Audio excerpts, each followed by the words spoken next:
What's up, everybody? In this video, I'm going to be talking about the best ways to handle tarantulas.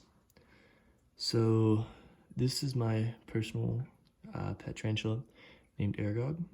I've had her for about 8 years, and in that time, she's never bitten me or anyone else.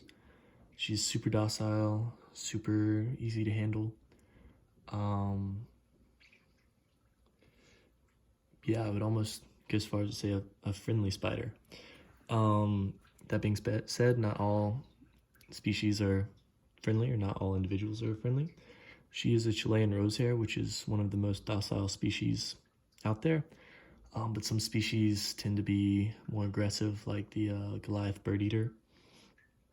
Those are typically pretty aggressive.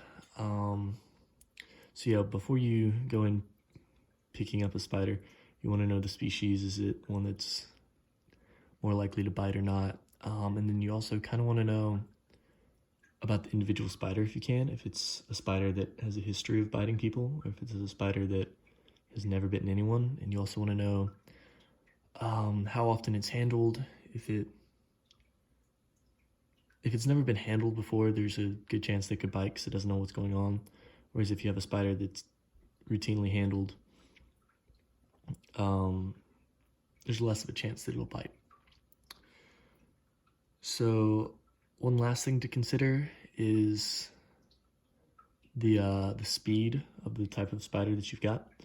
Old world spiders tend to be a little faster, whereas new world spiders, like this one, are a little slower walking around. So you just want to be aware of that before you go in picking up a spider.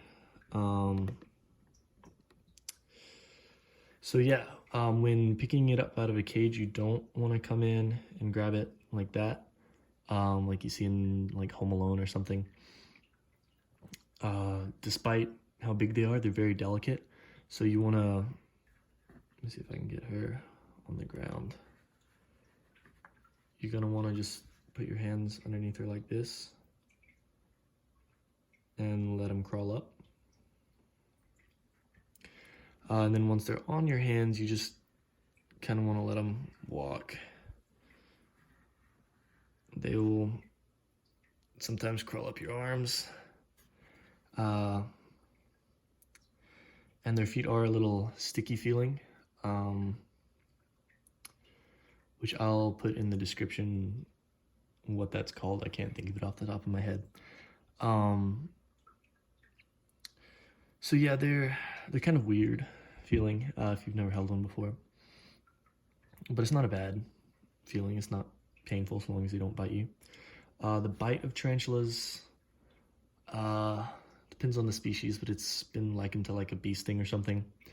And that's because tarantulas overpower their prey by their size rather than with venom. But they do have venom to liquefy their prey because it is a spider, and that's how spiders eat.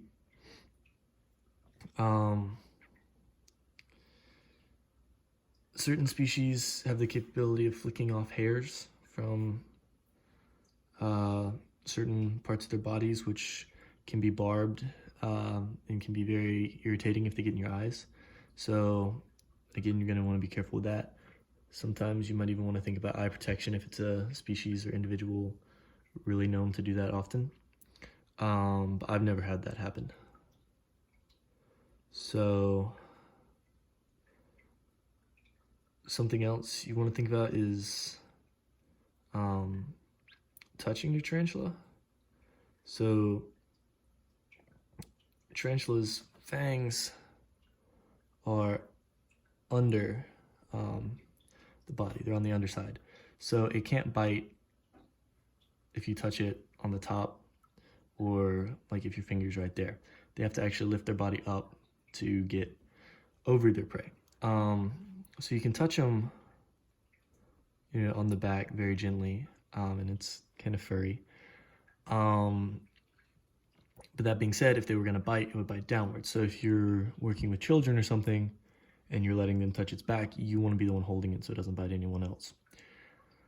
And again, you really want to know about the individual and the species of spider, if it's one that tends to do that or not.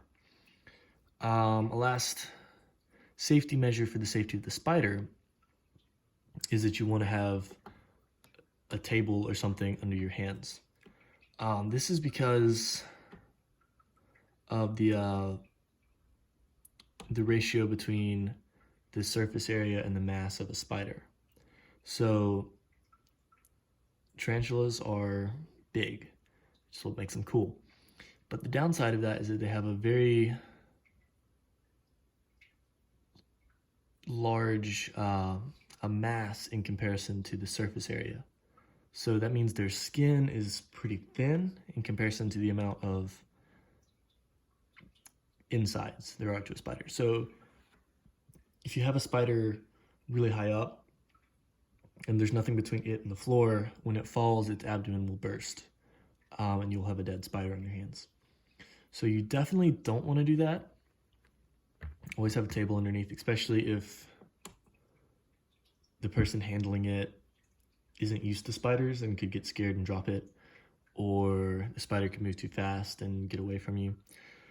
So that's a personal thing I always do, is always keep a table on me or sit on the floor or something where if the spider falls, it's not falling far.